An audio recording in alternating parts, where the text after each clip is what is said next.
Hi there, it's John Biggs, Chair of the Budget and Performance Committee at the Assembly, and we're launching a report this week into policing in London.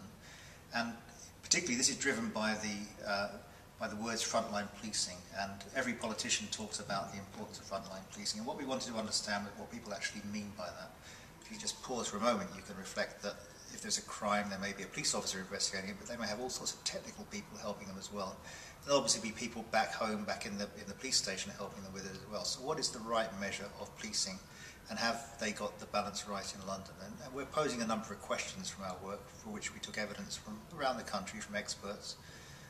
We think that there's a case to be answered that the police should come up with a far more sophisticated model of what they mean by policing capacity, so we don't forever get obsessed with police officer numbers. But we look at the capacity of police to detect and manage crime.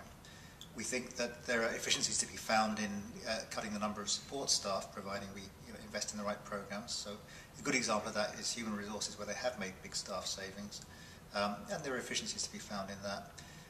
We think also that the police have grown the number of specialist functions in a way that is arguably unsustainable, and that they should review that and look at a more efficient use of sharing resources between them. Every time there's a major crime of some kind, you create a new unit to deal with it, and that escalates the size of the police service like Topsy, and isn't the right way of doing things.